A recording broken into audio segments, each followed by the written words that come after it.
Shalom Bapak Ibu sekalian, sebelum kita mendengarkan merenungkan firman Tuhan, mari kita berdoa bersama-sama. Kami percaya Kau Tuhan adalah Tuhan yang selalu menepati janji-janji-Mu. Kau adalah Tuhan yang selalu beserta dengan kami di masa-masa baik, di masa-masa buruk.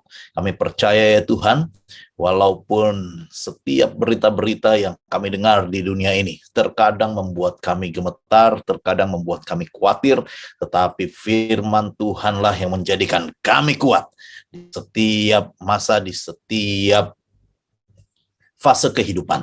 Karenanya kami berdoa ya Tuhan, biarlah Engkau sendiri yang bersekutu dengan kami melalui firman-Mu pagi hari ini, melalui doa, karena kami percaya kekuatan kami adalah di dalam doa. Kekuatan kami adalah di dalam firman Tuhan.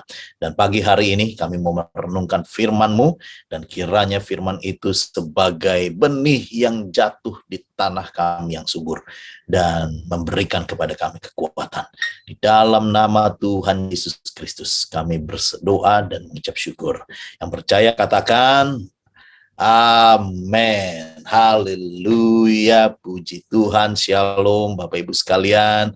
Shalom yang membuka video. Shalom yang tidak membuka video. Haleluya. Kalau tidak keberatan, bisa membuka video ataupun kamera, ya Bapak Ibu sekalian, sehingga kita bisa saling menyapa, kita bisa saling tukar senyum, kita bisa saling tukar aura, ya kan? Puji nama Tuhan. Oh haleluya, terima kasih, puji nama Tuhan. Karena yang namanya persekutuan itu kan kalau nggak bisa berjumpa, ya kan, melalui Zoom seperti ini. Tetapi kalau bisa melalui Zoom ini kita buka kameranya. Mohon maaf tadi saya ada hal-hal teknis ya. Saya harus kutak-katik ini kamera, tapi memang Tuhan baik. Pada saatnya bisa menampakkan diri. Nah, hari ini saya ingin sharing Bapak Ibu sekalian, yaitu mengenai apa yang Yesus katakan, apa yang Yesus sampaikan di dalam kitab Lukas, pasalnya yang ke-16, yaitu ketika Yesus mengajar, ketika Yesus menyampaikan kebenaran, Tuhan Yesus sering sekali memberikan sebuah kontras, ya, kiri dan kanan, baik dan jahat, selamat dan tidak selamat, beriman dan ketakutan. Dan luar biasanya Tuhan Yesus di dalam menggambarkan kebenaran-kebenaran rohani ini, dia memberikan sesuatu yang bertolak belakang. Dan itu sebabnya saya ingin mengajak kita merenungkan bagian firman Tuhan. Ada yang berkata bahwa orang kaya dan Lazarus dalam Lukas 16 ayat yang 19-31 adalah sebuah kisah ataupun perumpamaan. Ada juga yang meyakini bahwa orang kaya dan Lazarus ini adalah real story ataupun kisah nyata. Memang ada orang kaya ini dan memang ada seorang yang bernama Lazarus. Dan kita hari ini mau renungkan dan semakin tanamkan kebenaran ini, yaitu kehidupan kita di bumi ini akan menentukan kehidupan kekal. Amin. Kehidupan semasa di bumi ini, sekali lagi saya sampaikan, akan menentukan kehidupan kita di dalam kekekalan. Karena saat-saat ini sangat sekali banyak orang yang goyang, yang bingung. Tuhan, apa yang nanti terjadi kalau ternyata saya menutup mata? Dan masa-masa COVID seperti ini, gak ada yang tahu ya Bapak Ibu sekalian ya. Kalau kita sudah masuk sampai November di tahun 2021 ini hanya oleh karena kemurahan Tuhan. Ya kan? Karena di masa-masa COVID ya, tidak melihat umur Bapak Ibu sekalian. Tiba-tiba dipanggil Tuhan. Tiba-tiba ada rekan-rekan yang harus menutup mata, dan ada orang-orang yang tidak siap untuk menerima kenyataan tersebut. Nah, itu sebabnya saya yakini apa yang Yesus sampaikan di sini adalah sesuatu yang relevan. Ayatnya ke-19-20, kita akan renungkan firman Tuhan ini dengan santai Bapak Ibu sekalian dengan sederhana. Saya akan bacakan satu perikop ini sampai 31 dan kita renungkan sama-sama. Ada seorang kaya yang selalu berpakaian jubah ungu dan kain halus. Dan setiap hari ia bersukaria dalam kemewahan. 20, ada seorang pengemis bernama Lazarus, badannya penuh dengan borok, berbaring dekat pintu rumah orang kaya itu. Dan tentunya kita mulai tahu nih, ya, firman Tuhan mulai mengerucut. Ayat yang 21, dan ingin menghilangkan laparnya dengan apa yang jatuh dari meja orang kaya itu. Malahan anjing-anjing datang dan menjilat boroknya. Kemudian matilah orang miskin itu, lalu dibawa oleh malaikat-malaikat ke pangkuan Abraham. Tuhan Yesus luar biasa memberikan kontras seperti ini. Dan bukankah ini sering yang terjadi juga di dalam kehidupan bermasyarakat? Kalau kita merenungkan ayat-ayat seperti ini, maka kalau Anda, Bapak Ibu sekalian seperti saya akan langsung berkata, kaya itu jauh dari Tuhan. Miskin itu dekat sama Tuhan. Kalau saya baca sekilas, saya langsung tercermin bahwa Tuhan Yesus dekat dengan orang-orang yang miskin, karena begitu banyak juga ayatnya, ya kan? Di dalam Mazmur 139 ya berkata bahwa hati yang remuk. Di dalam Yesaya 65, Yesaya 66 dikatakan Tuhan dekat dengan orang yang remuk hati dan hancur hatinya, dan sebagainya dan sebagainya. Dan ini pun merefleksikan bagaimana Tuhan dekatnya dengan orang-orang yang miskin. Nah, ini pancaran ataupun persepsi yang muncul pertama kali. Tapi kalau begitu repot dong kita ya yang kaya-kaya ini ya. Kalau begitu masuk surga ini berarti harus punya borok dong kalau begitu. Iya enggak? Ini baru syarat masuk surga, karena dikatakan matilah orang miskin itu dibawa oleh malaikat-malaikat ke pangkuan Abraham. Jadi ini istilah yang lucu-lucu juga Bapak Ibu sekalian ya. Ada satu orang bertanya juga begini, loh jadi kalau semua orang yang masuk surga itu dikatakan ada di pangkuan Abraham. Nah pertanyaannya adalah begini, kalau semua di pangkuan Abraham, Abraham dipangku oleh siapa? Iya lucu-lucu ya. Nah, karena ini bukan fakta, tetapi ini adalah sebuah istilah. Pangkuan Abraham itu adalah Firdaus, ya, tempat di mana orang-orang yang mati di dalam Tuhan diyakini bersama-sama dengan Abraham. Nah, kalau demikian, ya sekali lagi, saya pertama kali berpikir orang kaya jauh dari Tuhan. Orang miskin semakin dekat dengan surga. Apalagi kalau punya borok. Waduh, kita harus hitung berapa borok kita punya. Kalau nggak punya borok, jauh dari Tuhan. Kalau punya borok makin banyak, berarti makin dekat dengan Tuhan. Tapi kalau kita perhatikan baik-baik, Bapak Ibu sekalian, sekali lagi saya ke ayat 19 dan 20, yaitu inilah pancaran, sekali lagi. Inilah pancaran orang-orang yang jauh daripada Tuhan. Pancaran jauh daripada Tuhan itu apa? Yang pertama, tidak melihat, tidak memiliki buah roh, Bapak Ibu sekalian. Apa itu buah roh? Kasih, sukacita, damai sejahtera, kesabaran, kebaikan, kemurahan. Yang menjadi pancaran bagaimana seseorang di dalam Tuhan harus memiliki kualitas seperti ini. Namun sayang sekali orang kaya ini tidak menyadari itu. Ya, dia hidup di dalam kemewahan, tetapi sekali lagi ia tidak peduli dan sama sekali tidak memiliki belas kasihan, buah roh yang muncul. Oleh karena ada seorang yang membutuhkan pertolongan, dan tentunya di ayat 21 ada kontak secara fisik antara Lazarus dengan orang kaya ini. Artinya betul-betul orang kaya ini melihat kebutuhan orang lain, dalam hal ini Lazarus, tetapi tidak sama sekali tergerak. Tidak sama sekali memiliki buah roh belas kasihan. Karenanya Di sini kita melihat bahwa apa yang kita lakukan di dunia ini, sekali lagi, menentukan apa yang akan terjadi di masa kekekalan. Saya lanjutkan.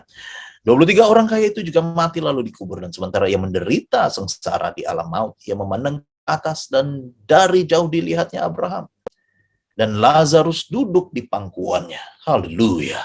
Lalu ia berseru, katanya, Bapa Abraham, kasihanilah aku. Suruhlah Lazarus supaya ia mencelupkan ujung jarinya ke dalam air dan menyejukkan lidahku. Sebab aku sangat kesakitan dalam nyala api ini. Inilah gambaran ataupun saya katakan fakta bagaimana kehidupan kita di dunia ini menentukan apa yang akan terjadi di masa-masa kekekalan. Dan di sini saya berikan poin.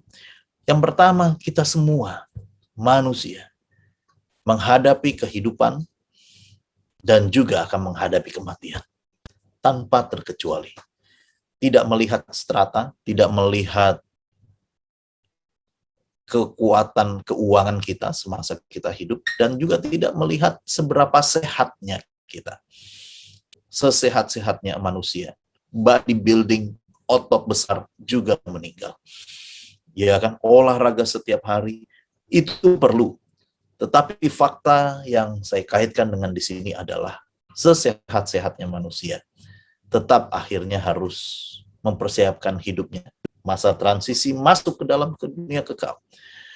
Karenanya pagi hari ini saya ingatkan diri saya sendiri dan juga Jemaat Glow Fellowship Center, yaitu mari selalu kita mengingat, eling bahwa segala sesuatu akan berakhir.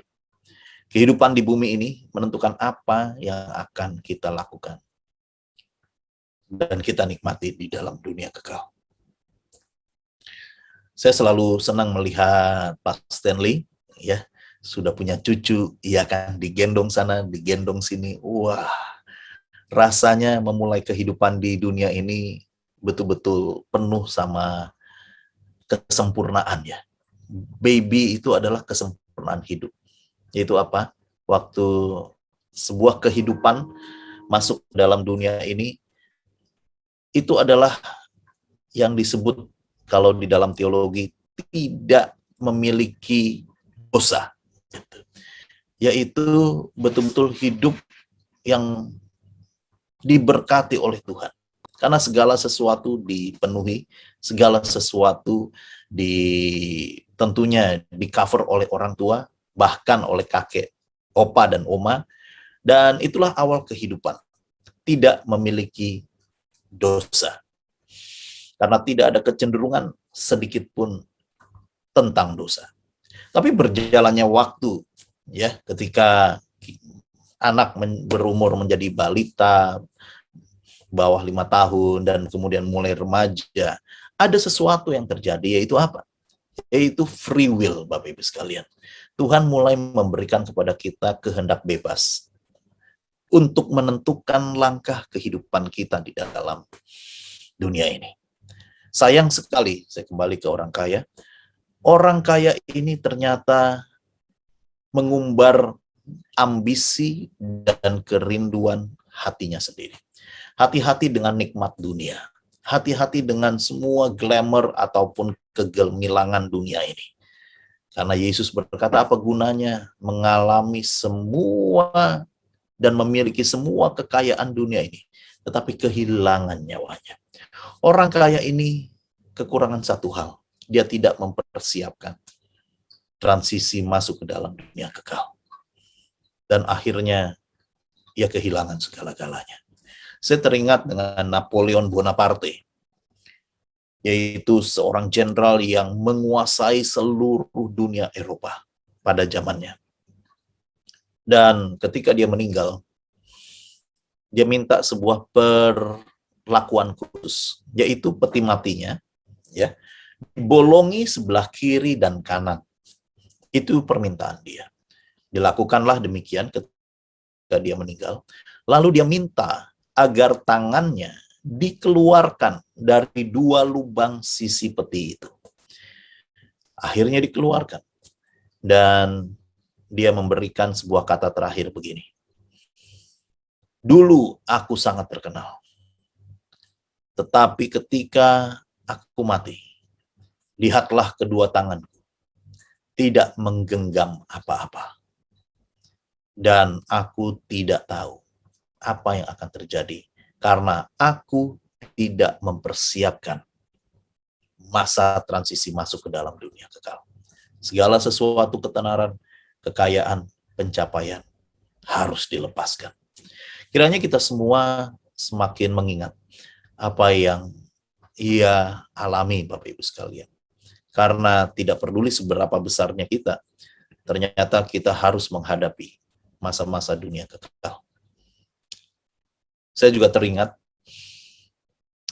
ada satu orang, Bapak Ibu sekalian, dia adalah seorang pebisnis di Indonesia, pebisnis nasional, sangat-sangat besar, dan dia belum beriman di dalam Tuhan Yesus Kristus. Anak-anaknya sudah beriman semua. Semua orang berkata dia keras sekali. Keras sekali. Anak-anaknya, bahkan istrinya, kakaknya, dan juga adiknya berkata, orang ini keras sekali. Nggak ada yang bisa mengubah wataknya. Tetapi ketika saya layani anak tersebut, anaknya maksudnya, saya dapatkan satu hal. Lalu saya sampaikan bahwa Tuhan pasti akan sanggup merubah hatinya. Nah, kalau hati, bahasa Inggrisnya kan juga jantung, Bapak Ibu sekalian. Ya, jadi kalau heart di dalam bahasa Inggris, karena saya komunikasi bahasa Inggris waktu itu, heart itu bisa hati, bisa jantung. Jadi bisa dua artinya. Lalu saya merasakan Tuhan pasti akan jamah hatinya, heartnya. Dan tidak lama kemudian, saudara, apa yang dialami? Papahnya ini penyumbatan di jantungnya dan harus dioperasi di Penang, Malaysia. Tetapi ketika dia pulang setelah ada penyumbatan itu, dia kena berapa ring gitu ya, 3 atau 4 ring. Lalu dia pulang ke Indonesia. Saya rasakan sesuatu. Tuhan bukan hanya mengoperasi jantungnya, tapi juga Tuhan menjamah dia secara hati. Dan itu yang saya doakan dan kami doakan, seluruh keluarga doakan. Dan ketika dia pulang, papahnya ini pulang ke Indonesia, sungguh mulai terlihat bagaimana dia mulai merenungkan masa-masa kekekalan. Kalau saya mati, Jo, kemarin, Jo, bagaimana pula ya nasib hidup saya? Apa yang sudah saya bangun, semua bisnis nasional yang saya dirikan, apa yang nanti saya bawa? Ternyata peristiwa operasi jantung dan pemasangan ring itu betul-betul membuka mata rohani dia. Dan walaupun masih kuat sekali agamanya, ya, masih sangat-sangat keras sekali hatinya, tapi saya melihat secercah cahaya Tuhan berikan di hatinya. Dan apa yang terjadi? Selama 8 bulan setelah pasca operasi tersebut, tiba-tiba ada berita. Bagaimana? Walaupun dia dilakukannya di gereja sebelah, Bapak Ibu sekalian ya, tiba-tiba ada berita, dia dibaptis, dia terima Tuhan Yesus. Oh, haleluya. Dan ternyata Tuhan sanggup mengubah hati. Amin. Sekeras apapun, Tuhan adalah Tuhan yang sanggup bekerja dan berkarya mengubah hati manusia. Puji nama Tuhan. Itulah yang harus kita renungkan. Yesus bukannya berkata orang kaya masuk neraka, orang kaya tidak dekat dengan Tuhan. No. Tetapi yang bahaya adalah kegelimangan semua kenikmatan dunia ini bisa membutakan. Tetapi di situ Tuhan justru memberikan secercah cahaya. Dan hati yang keras sekalipun, Tuhan bisa operasi. Dan kemudian memberikan keselamatan. Dan ada beberapa hamba Tuhan yang melayani dia. Dan akhirnya dia mau dibaptis. Puji nama Tuhan. Saya tidak bisa tidur 3 hari. karena betul-betul menikmati karya Tuhan tersebut. Dan saya katakan, Tuhan Yesus dahsyat.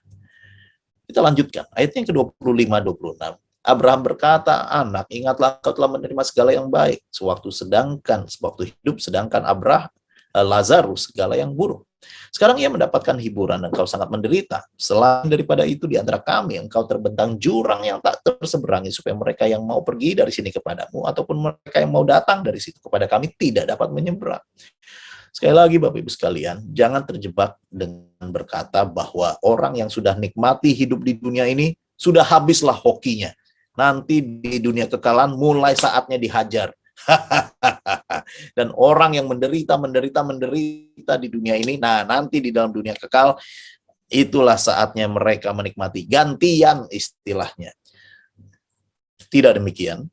Tetapi ini menunjukkan bagaimana Lazarus di tengah-tengah semua keterbatasannya, dia punya pengharapan di dalam Tuhan. Dan pengharapan itu tidak mengecewakan. Sedangkan orang kaya ini justru dia terbuai dengan semua terang dunia ini, sehingga dia tidak mempersiapkan dunia kekekalan. Sekali lagi, kenikmatan di dalam dosa, itulah yang berbahaya.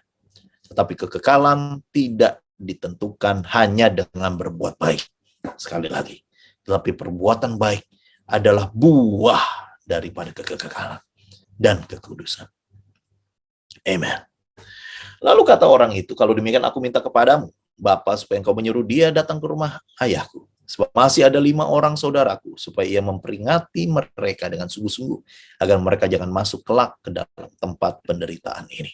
Tapi kata Abraham, ada pada mereka kesaksian Musa dan para nabi. Baiklah mereka mendengarkan kesaksian itu. Jawab orang itu, tidak, Bapak Abraham. Tapi jika ada seseorang yang datang dari antara orang mati kepada mereka, mereka akan bertobat. Kata Abraham kepadanya, jika mereka tidak mendengarkan kesaksian Musa dan para nabi, mereka tidak juga akan mau diyakinkan, sekalipun oleh seorang yang bangkit dari orang mati. Inilah indahnya Bapak Ibu sekalian, bahwa kerajaan Allah, kabar baik itu tidak dipercayakan 100% kepada malaikat, kepada orang-orang yang sudah dipanggil Tuhan, dan kepada orang-orang di dunia yang sudah beda dengan kita. Tetapi mandat orang Kristen adalah memberitakan Injil. Yang percaya katakan amin. Karena Tuhan memakai orang-orang yang tidak sempurna seperti Anda dan saya, justru diberikan kepercayaan yang sangat besar untuk hidup bagi Injil, untuk memberitakan, untuk menyaksikan kebaikan Tuhan, sehingga apa? Orang-orang yang tidak melihat terang, Tuhan pakai kita. Seperti kesaksian tadi. Orang-orang yang terbatas. Tapi lihatlah, dengan kuasa Tuhan, dengan karya Tuhan, setiap orang sanggup. Tuhan ubahkan hatinya. Dan saya berdoa, kita kaya di dalam Tuhan, dan justru kita tidak terbuai dengan semua kenikmatan dosa, sehingga tandanya kita tidak peduli dengan setiap orang yang ada di samping, dan justru ego inilah yang muncul. Itu yang Tuhan tidak mau. Tapi yang Tuhan justru rindukan adalah kita diberkati oleh Tuhan, dan kita menghasilkan buah-buah roh. Dan salah satu buah roh adalah kebaikan, kemurahan, dan sanggup menjadi saluran berkat bagi orang lain. Saya percaya kita semua diberkati, dan kita semua menjadi orang-orang yang kaya bukan hanya di dalam dunia ini, tetapi kaya di hadapan Tuhan. Mari kita berdoa bersama-sama. Bapa di surga, kami bersyukur bagaimana perumpamaan ini ataupun kisah nyata yang Tuhan Yesus sampaikan betul-betul memberikan pemahaman yang baru di dalam iman kami. Kami mau sebagai umat-Mu mengambil mandat kabar baik ini dan menjadi pengabar Injil, menjadi pemberita kabar kebaikan. Dan kiranya Tuhan yang menjamah dan mengurapi setiap orang-orang yang mendengar kabar baik itu dan menerima Yesus Kristus sebagai Tuhan dan Juru Selamat. Di dalam nama Yesus kami berdoa. Amen. Mari kita menerima berkat yang khusus daripada Tuhan. Kita mengangkat kedua tangan kita. Kiranya Tuhanlah yang melindungi engkau dan memberkati engkau. Katakan amin. Tuhan menyinarimu dengan sinar wajahnya dan memberikan kasih karunia. Tuhan menyandangkan wajahnya kepadamu dan memberikan damai sejahtera. Kiranya semua berkat-berkat ini, berkat Allah Abraham, berkat Ishak, dan berkat Yakub, tercurah bagi kita sekalian, mulai hari ini sampai selama-lamanya. Dalam nama Bapa, Putra, dan Roh Kudus. Haleluya. Amin.